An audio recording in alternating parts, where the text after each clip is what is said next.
And we didn't say it last time. Do we have to say it?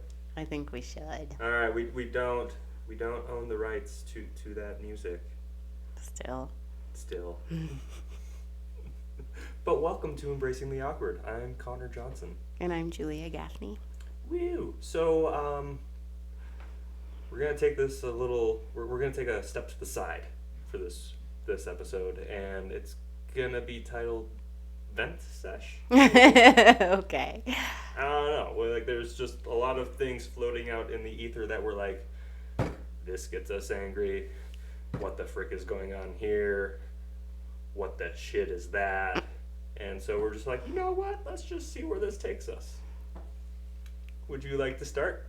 Yeah, just throw you right into the fire. I don't know what to say.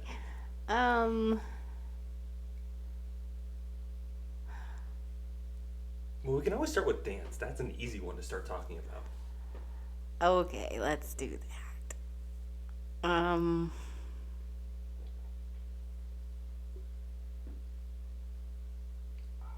silence.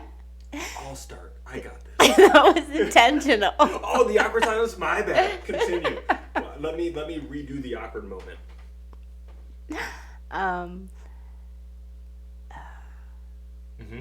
It's hard to bounce back when things don't go well.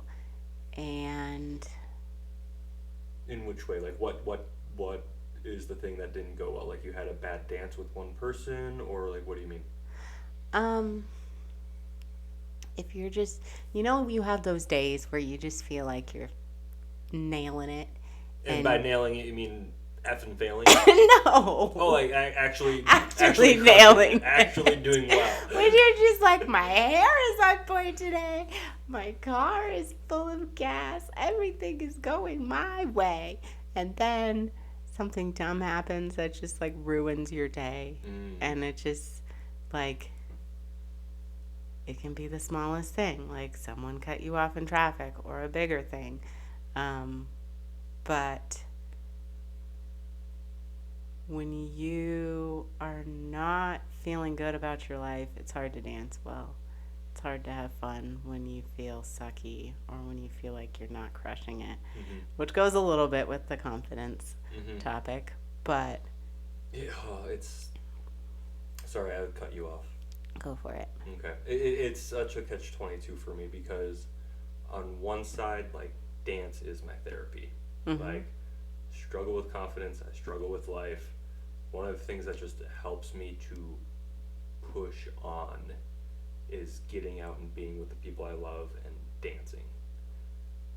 But at the same time, like you said, when you are not confident and you're struggling and you're just like, I got nothing, your dance struggles. And so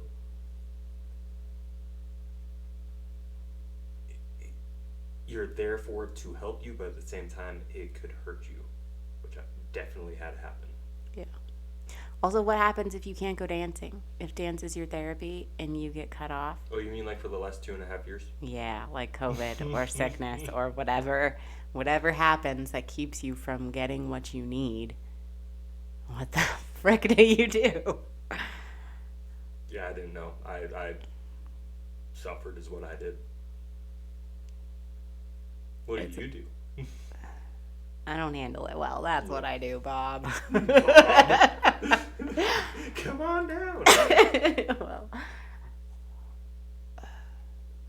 Okay, so back to things not going well. Like, so let's make this more specific and be like, you have a bad dance.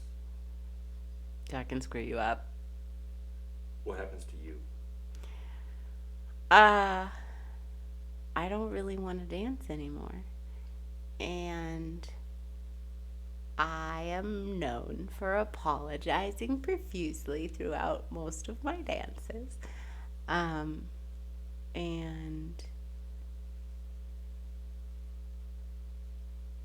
I feel like my self-esteem starts at like a 50%. And the more I screw up, the lower it gets. So if I'm already at a 50, by the end of the dance, I'm at like a 28. And then I'm just like, oh my God, why did I come out tonight? Why did my hair, and then I just die. With that, okay, so I'm gonna take that and say, because I'm gonna assume you're not the only one because, well, you're not because I have that issue. Um, from a lead standpoint, since you're a follow, what can a lead do to help not have that happen? To not have it go from 50 to 28, but to have it go from 50 to 60 or 50 to 70 or like, what can a lead do so that way, even if a mess up happens, or even if you're not on point, you still can walk away from that dance and be like, that was fun. Let's do it again. That's a loaded question. I got time. I think there's a part of it that is just in my head that sometimes I am too focused on myself and I need to communicate with my partner more and be more into what we are doing together and not just what I'm doing. There's one person that I can think of specifically that when I do something dumb or, like elbow him in the chest or whatever, he's like, it's not a thing. It's just, we're just having fun. It's okay. We're just having fun. And sometimes, that makes me feel better. I try really hard not to hurt people, but sometimes when I'm really in my head, I just like physically hurt, like hit them in the nose kind of thing. Yeah. That's happened. And I've done that too, and I feel so bad when I do that. There's not many guys who are short enough for me to elbow in the nose because I'm not tall. But I try. I'm going to mention football because the Broncos are sucking right now. Oh, are they? I haven't even paying attention. They're not doing well. Sometimes there's like a point in the game where there's a play that is so terrible you can't bounce back. And so if you fumble the ball and it is recovered by the other team and they run it back for a touchdown, you're just like, awesome. I did that. I have to go back in the locker room with everybody and they're all going to hate me. And so after that, it's almost like you play worse in the game because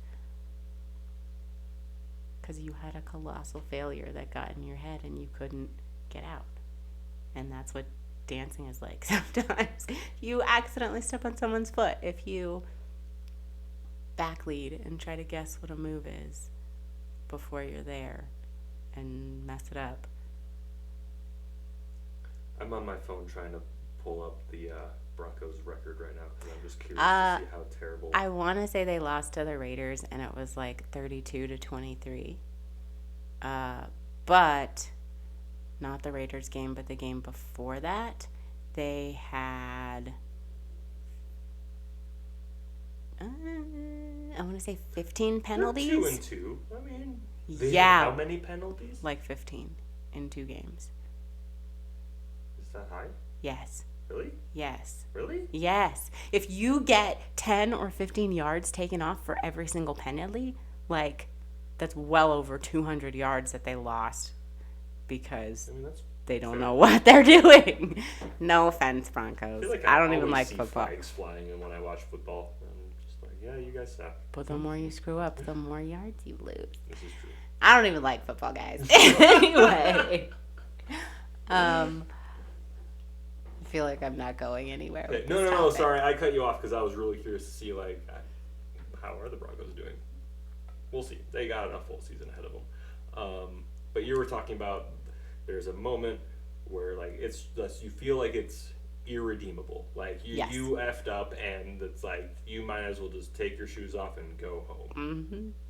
Which sometimes happens. Oh, yeah. There's definitely been times. Oh, yeah.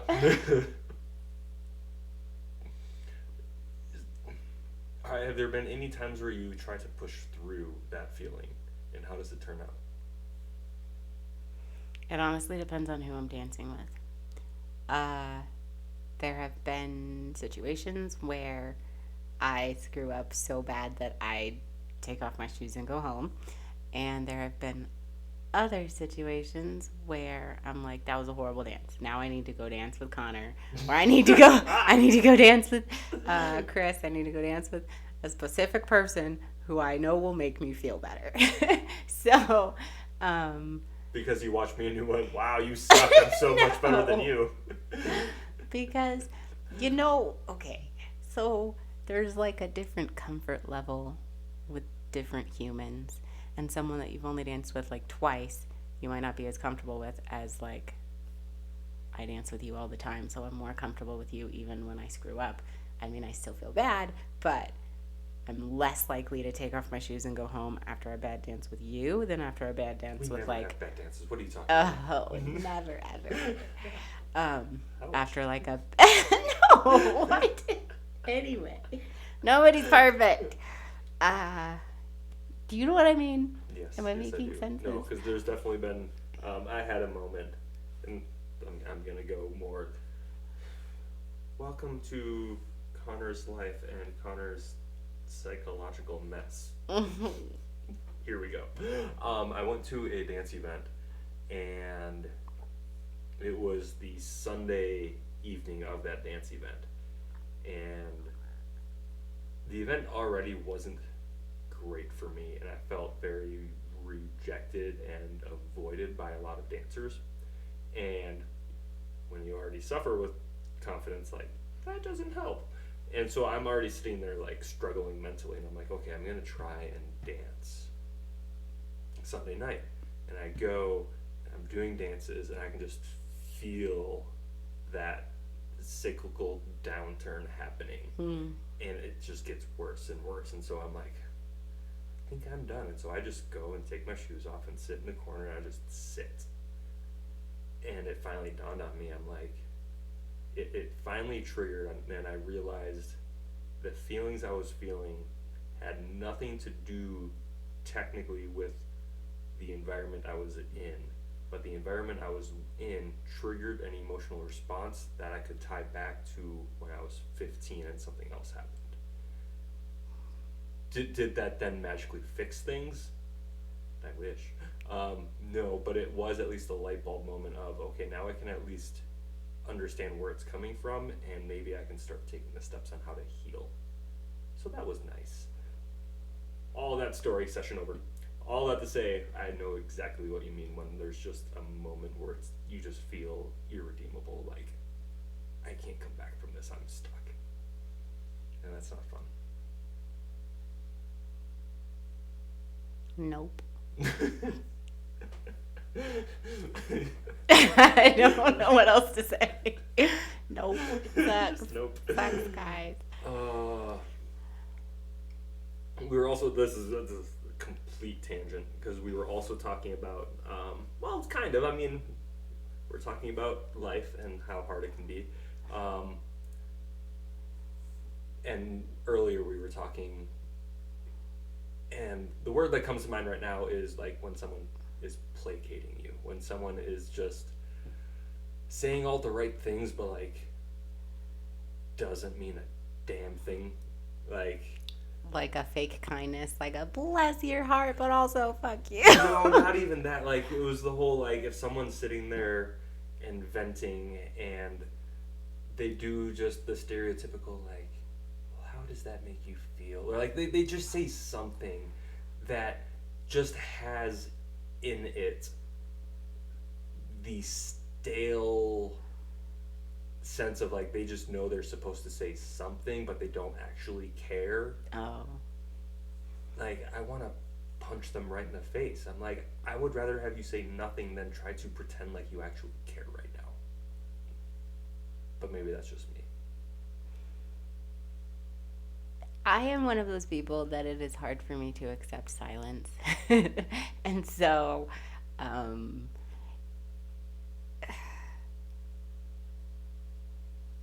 I think I've been guilty of that. That I feel like I have to say something, because I can't just be like, I can't just put my arm on your shoulder and be like, I'm here for you, but I'm not going to say words. I'm just going to be here. Like. But in that situation, like, it sounds like you actually want to be there for them. Like, you're actually caring. Where, like, it's more of, it's not quite passive aggressive, but it's along the lines of one person is venting, talking about something, or I don't complaining, and the other person in their heart is just like wanting to spit venom for one reason or the other, but they know I shouldn't do that. So instead, I'm gonna pretend like I care and that I'm gonna be kind. So I'm just gonna be like, "Wow, that sounds like that's rough." So Like that kind of stuff. Or I'm sorry, like I get psychology and we should talk and reiterate just to make sure that there's no confusion, but it irks me when it's like, I'm really struggling with this, and here's why X, Y, and Z. And then someone's like, oh, wow, it sounds like you're really struggling with this because of X, Y, and Z. It's like, no shit, I just said that. Do you have anything else to contribute, or are you just going to reiterate exactly what I said? Do you have a question to clarify? I can clarify, but if you're just going to make it seem like you understand by saying the exact same thing, I'm like, thanks. Okay. So that is a communication tactic that some people use. I don't like it. I know someone who does that, and it is a little bit exhausting sometimes to hear. So what I'm hearing is, you said this. Is that right? Okay, now I'm going to say this. And then you say what you heard me say, so there's no like taking things out of context or whatever. I get the concept. Like the concept of, let's make sure we're on the same page. Let's make sure we're not miscommunicating or having different definitions. Like, I get that. But it seems so fake because the voice you just did is like 90% of the time how it comes across. And I'm just like, my blood starts to boil because I'm like, do you have a question? Do you want a clarification? Because if you do, ask it. So I have a question. Is it that you don't care about what's happening in the situation with the other person? Or is it that it's not the first time this has happened and you're fed up with hearing the same story over and over and being accepted to sympathize every time? Sorry, I feel like we went back to the original. Of like people being fake. It sounds like what you're saying. So, because in my mind, we took a tangent off of the initial conversation of someone venting and someone else like wanting to say maybe accurate things but not kindly. So it sounds like you were referring more to that aspect versus the conversation of, so it sounds like what I hear you saying, because I'm separating those two situations. Oh, okay. Sorry. I misunderstood because I didn't repeat it back to you. Okay, yeah. I was going on the other thing. So yeah, to go back to that first one of, it would definitely be not the first time. Like, so if I'm sitting there with someone and like they're pouring their heart out because like something happened, like, yes, I am going to be there. I'm going to listen and more than likely say very few words because words are hard. Mm-hmm. Which I'm gonna, little teaser, thanks to Gerald, that will be one of our topics that we will talk about. Woo! We just need to, and he gets the $50 gift card. Yeah, so, I guess. Even though it was after the deadline, but buckle up for next time because there will be no exceptions. Comment, give us your feedback. Coming back to it, so teaser, way to go, Gerald. Thanks for commenting. We love you. Where were we? Someone who is genuinely venting for the first time. Yes. So if someone's pouring their heart out, like, I'm going to listen, I'm probably going to not say much because words are hard.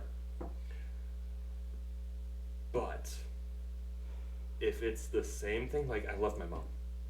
Love my mom dearly, have a whole bunch of respect for her.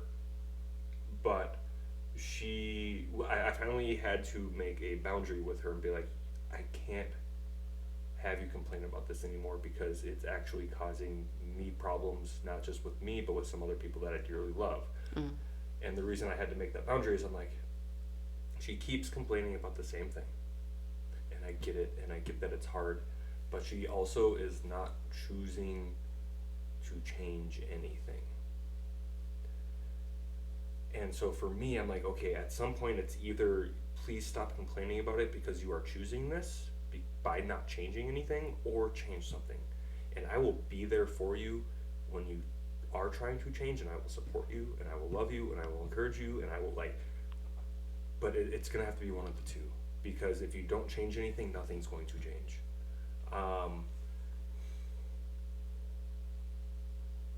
So it's one of those where it's like the repeated over and over and over again, but not taking the initiative to change or ask for help to change. But it's just, I'm going to complain about this. Maybe people give recommendations or support or saying, hey, let's change this, but they don't, and then they complain about it. It's like, hey, we can do this, we can do that, we can, and like maybe new ideas, maybe old ideas, maybe a little bit of both, but like over and over and over and over and over again. In those moments, I find it wiser for me to just shut up, because yep.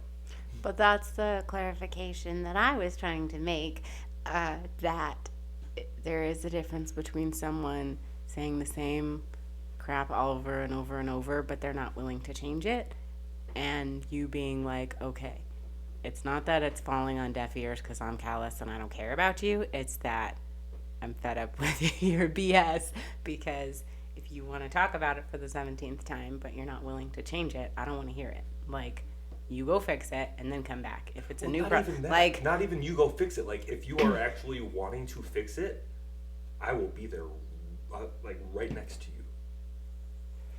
Some people are just complainers, and I know some of those people, and they just like to, it's not even, I say complainer, not venting, because it's not just like, let me tell you about my horrible day.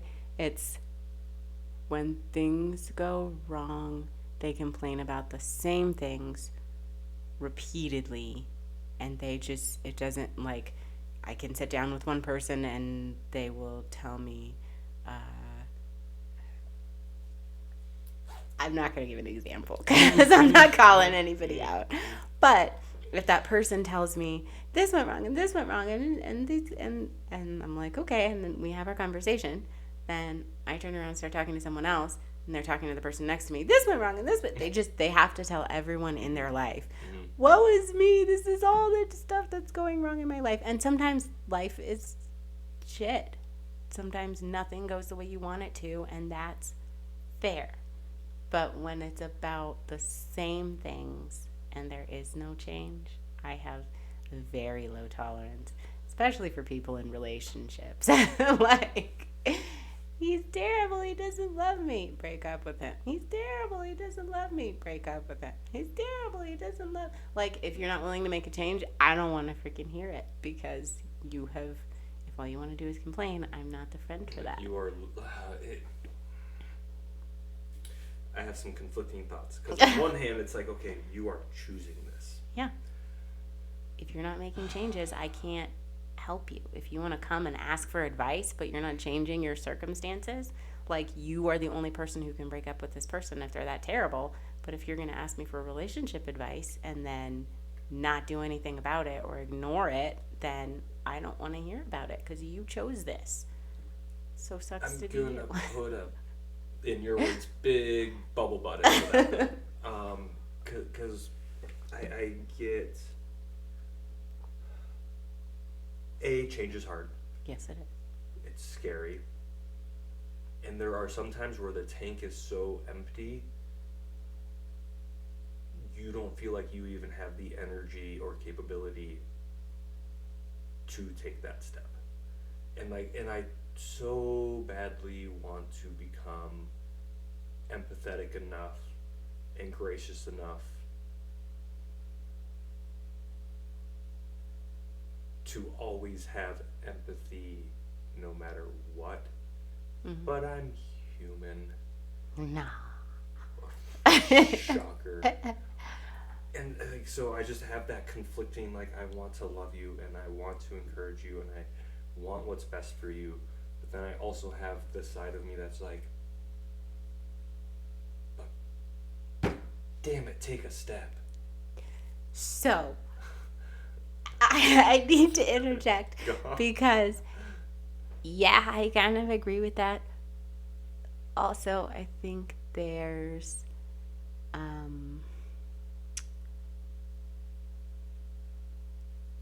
a difference between, like, yes, you can take a step, yes, I want to be loving, but also I think a lot of people believe that love means sacrificing for people, which is definitely part of it, but love also means setting some freaking boundaries. So if you are like, I'm going to love this person, but their behavior is mentally, emotionally, physically unhealthy for you, to keep hearing about the same thing, to keep being pulled into whatever situation. And I get, like, relationships may not be the best example because things are complicated, Like and it's relationships, not just like friendship. Yes, like dating, okay. like, yeah. Because it's easy for other people to say, well, if someone treated me that way, if someone talked to me that way, I would just leave. Like, you. Sorry, I'm going to interject for a second. Perfect example. I didn't go, so I hear you say. I just went, clarification. Okay. Good job. You get a That's gold my point. star. Continue. Sorry, I interrupted. You get a gold star. Can I have a cookie instead? How about Skittles? Okay. Yeah, that loving someone sometimes means sacrifice, but it also means setting boundaries. So even whether it's a family member or a friend or someone that you're in a relationship with, saying, this is not okay, or this is not good for me. Like, I'm not saying that I will never ever be here for you, but whether you talk to a counselor or talk to your parents or talk to a different friend, but if you want to continue complaining without taking any steps to change it, and if you are just spitballing to get advice or you want help, that's one thing, but also something that people say at the beginning of a conversation is this a fix it or a listen? And I feel like that's kind of important, though, because if someone just wants to vent, it's helpful to know that. If someone says they come to you and they need advice, they want help to change, that also needs to be clear, because that help, it changes the way that you listen and are there for them. Does that make sense? Yes. Sorry, I was typing a note so I don't forget. I'm gonna do a disclaimer. Okay. I was harsh with the whole, so I hear what you're saying is, if that works for you and it helps with you and your relationships, like, then by all means use it. Just don't use this stupid patronizing voice. That would help. That would help. What I would ask is, if you are listening to this and that is your style, please don't do that to me. I will still love you and I will work on my grace, but you can just flat out ask me. But it's okay. Like, there are people that's what works best for them, and I get that, so use that strategy. I am not hating on it. It just does not work for me. Okay, disclaimer over. The thing I was writing down, like what sparked it is when it's like, okay, is this a fix it or a feel it kind of thing? Where someone's like, fix it, like, give me advice, help me walk through this. And they go to like multiple people, and all of those people say like the exact same thing. And then the person ignores all of it and then goes and does something else and it doesn't go well. And then they complain about it. And it's like, you literally talked to several people who gave you the exact same advice and said, this won't go well if you do what you're going to do. Like, what was the point of asking us if you weren't going to listen? That also was irksome. Some people just want validation that whatever they already chose is the right thing, but then they get opposite advice and they're like, well, I'm going to do this anyway. Yep. That's always fun. I mean, that never happens. I just made that up. I've never seen that. What? You're being facetious. I'm smart. I'm smart, guys. I'm so smart. SMRT. So,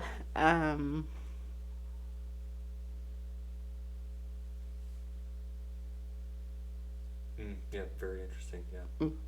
This is some life-changing stuff over here.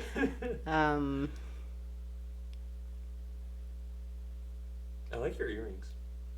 Thank you. They're You're welcome. cicada wings. They're legit. Like, I know none of you can see them, but they're cool. You're gonna make me forget what I was trying to say. Yeah, okay. So we were talking about complainers who bring up the same thing over and over again with like no new developments. Like it's the same. Rinse and repeat. Yeah. Maybe not even rinse, just repeat. Versus people trying to say something nice, but they don't give a rip.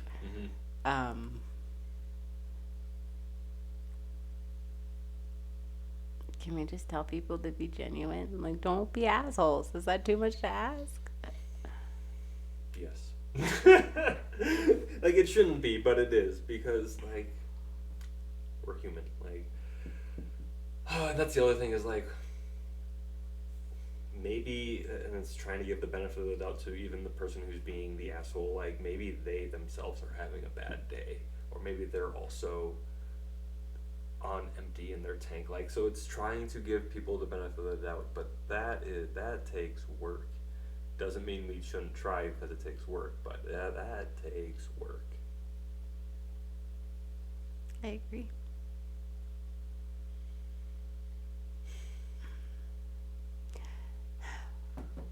Deciding which people in your life are worth the work is hard.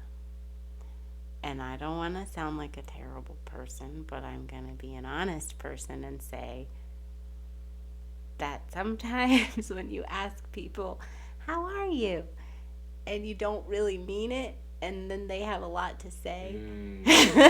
So when you say, how are you?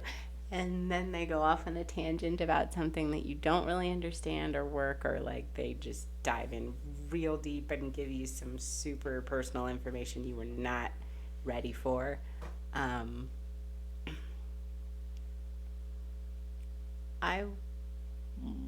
want to be empathetic to people, but I think in my mind, I sound like a terrible person.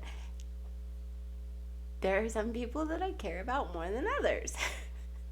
And that sounds mean, but people that I have built greater relationships with, like, people are going to say, how do you make new friends if you don't start, like, at the beginning, if you don't try? But people that I don't know very well, I get bored way faster. Maybe it's just in certain situations. There was one girl that I was like, hey, how are you?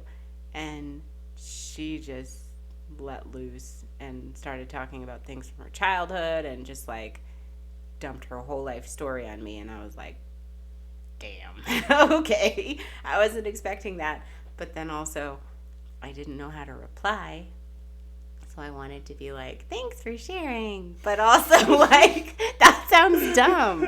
So I was physically speechless because I was like, I'm glad that you feel like you could share that with me, but I have no idea how to respond. Like, how do you be human and genuine but also be like, wow, that is a lot. Thanks for telling me that. Or like, I don't know.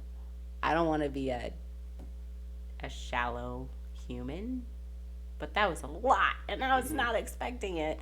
And I don't remember what I actually said to her, but in my mind I was like, don't say thanks for sharing because this is not AA. Like, yeah.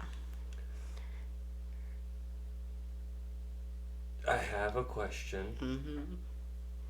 and I'm trying to figure out how to word it, and it's gonna be the wrong words. Okay.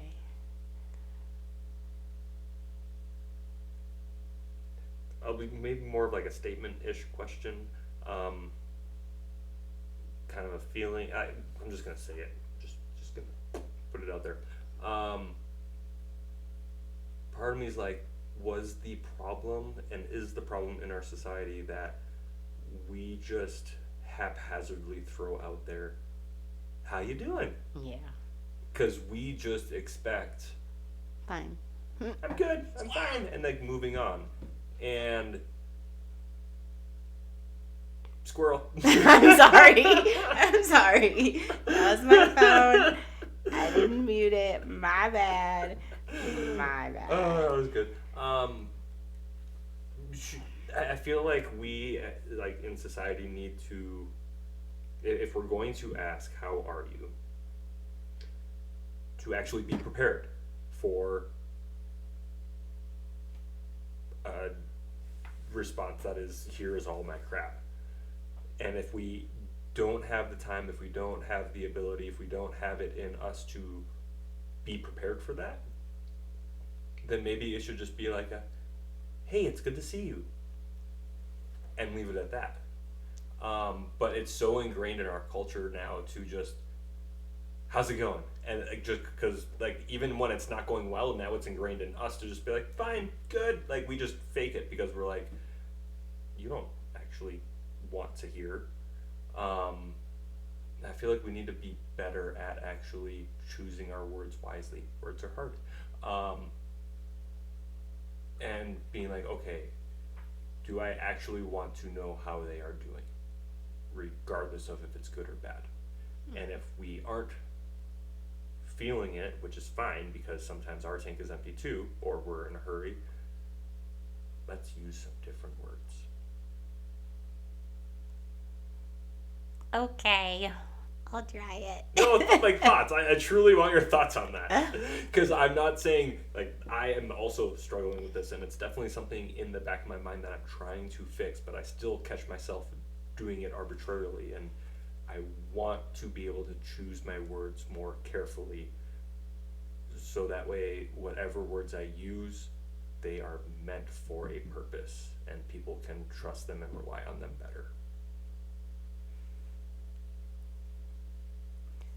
I think because we are, in a way, robotic with our emotions, that when someone is real, it's kind of weird because we're not used to that. Right? And that's like it. That, which is sad. yes. But I'm the broken one then because instead of being like, "Oh, she poured out her heart to me," I'm like, "What the fuck is wrong with you? You weirdo! Why would you tell me that?" Like, I don't. Because I'm not used to it. Not because None of us are. But also, like, if you've met someone a handful of times in your life and then you decide to tell them your life story one night, maybe there are things going on for you that you just need to get something off your chest. But also, it's a weird line between, like, you should be able to be open and honest, but also realize that there's certain information that you may not want to share with everybody. And, like, you are one of those open people who will tell anybody anything. Yes. Sorry, can I interject? Yeah. Because I had a moment. I was talking with someone and they were like, "Are you it seems like you're not a vulnerable person." And I'm like, no, I'm open and honest with anything. Like, I'll tell you anything. And then it clicked with me. I'm like, but just because I'm open doesn't mean I'm vulnerable. Like, I am not a vulnerable person, but I am an open person. And that was another little light bulb that clicked on. And I'm like, how do I fix that? What's the difference between open and vulnerable in your mind? Vulnerable brings in emotion for me. Vulnerable is a lot more raw. I can be open, I can be honest. Like, open means, like, honest for me. Open means you ask me a question, I will give you an answer. Even, like, no matter how personal the question is, I'm going to tell you the answer. But that is information. That is an intellectual basis for me. The vulnerable goes into, like, soul, spirit, emotion type stuff. And I didn't realize until that question was asked, like, how much I actually hold that close into me. Like, I am not a vulnerable person. I'm working on it. I think vulnerability is like being emotionally naked with somebody. Mm-hmm. And you don't want to be emotionally naked with everybody, nor should you be. And you get to decide who, like, you can't just show up to the Merc one night and be like, okay, everyone line up. I'll tell you anything you want to know. Let's get our cry on. Like, you can't. Sometimes it's spontaneous and you just didn't know it was going to happen, and having a conversation with someone, you find something in common, something happens that gives an opportunity for that vulnerability, and you guys go for it. Or go ahead. Like, where my issue is I don't know if I'm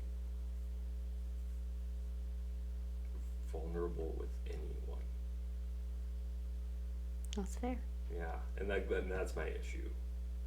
Is I don't feel, and I don't want to say I don't feel safe with anyone, because there are people I trust, but I'm going to put trust in a separate category than vulnerability as well. Like, I struggle with emotions. Woo! So, awkward question. Uh-huh.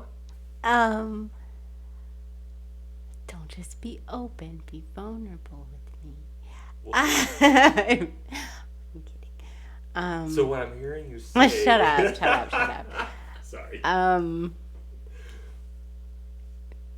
What would vulnerability look like? Because there's people that, like, who have seen me cry, or who have been there in, like, an awkward situation. But I would say sometimes you have a choice in vulnerability, sometimes you don't. Because if I rip a hole in my pants and, I just have to trust whoever is around me to, like, kind of shield me and help me waddle to the bathroom and figure, like, that, I don't have control over that. Mm-hmm. I wouldn't put that in the same, that would be, for me, I wouldn't put that in the vulnerability category. For me, vulnerability is, like, being emotionally naked with someone, like how you put it. Like, it is truly the deepest recesses of your being, and you're saying, here it is. I don't do that with anyone. But what does it look like, is what I'm saying. Because you said like vulnerability and trust are not the same. Like, mm-hmm. how? Like, I would need, like, vulnerability requires trust. Vulnerability requires honesty. Mm-hmm. But that is not vulnerability. It might be what allows vulnerability to come out. But it is not vulnerability in and of itself. Vulnerability for me, and it's going to be different for everyone because we all have our different walls built up. But for me,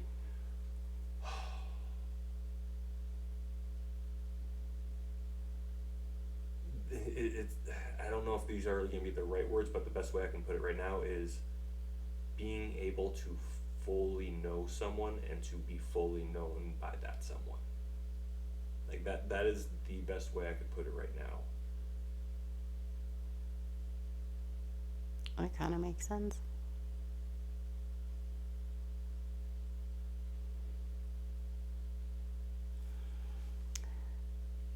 For me, I think I have a different view of vulnerability. No, my way's the only right way. What's your view? I think showing weakness, showing the real you, admitting that you need help, those are all things that, like, if I ask you for help, I am at my freaking end. Yeah, you don't ask Like, which is why it's really hard for me to admit that I need help. So when I don't have a choice, almost a year ago, I had rotator cuff surgery, and Was that really almost a year ago? yeah, in December, it's been a year. And it was my dominant hand, so I freaked out before surgery, and I was like, okay, I'm gonna meal prep, I'm gonna do this, I'm gonna do all the things so that I can pull something out of the freezer with one hand, put it in the microwave with one hand, but I couldn't put deodorant on. I couldn't tie my shoes, and to go to my boyfriend, or if my mom was over, being like, oh, it hurt me physically to ask and get the words out to be like, can you tie my shoes, please? Like, it killed me to do that to something so simple and futile. Like, I needed help. I could not do it. And to be at the mercy of someone else, I guess. That sounds weird. But, like, to admit, like, I am broken with my shoulder. I cannot do certain things by myself. To be like, hey, can you tie my shoes? Hey, can you... The first time I came to dance after I had shoulder surgery, I asked one of my friends to put my dance shoes on because I couldn't do it with one hand. And that's like the epitome of vulnerability to me, to be like, I need you because I don't want to need anybody. But to admit I need someone, that's the deep stuff for me. That's good. It's hard. It makes me uncomfortable to talk about it. I'll have to circle back to, like, that's good. I like that. Like, that's just me. That's right. What I'm saying. Like, I need to sit and ponder and think more and be like, what is true vulnerability for me? Like, what does that look like? It might be different for everybody. Yeah, I think it is. It also depends on what you struggle with, because I like to be a very independent human, and from a young age I was like, I do it. I don't want any help. But oh Lord, have mercy. Okay. Connor's telling me how long we've been talking. It's been a minute, so if you're still here, thanks for listening. Just babbling. Okay, so I don't even know what our topic was, but we just had some things to get out. Yeah. Yeah, if any of this piqued your guys' interest, leave a comment and we can expound on it. And if not, leave a comment and we will never talk about it again. Any closing thoughts? No, thank you to Gerald for your ideas. Yeah, Gerald, you rock. Thank you, everyone else, for listening. If you guys have questions, if there's topics you want to hear, you can still comment. You won't win a prize this time, but you can still comment. Comment. Ask for clarifications. I'll still love you even if you go with, it sounds like you're saying. Leave a comment.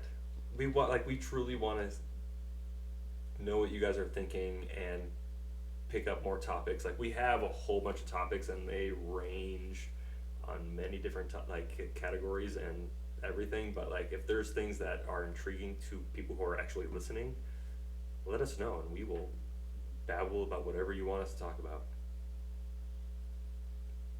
Sounds good. Thanks for tuning in, and until next time, keep it classy, San Diego. Stay awkward.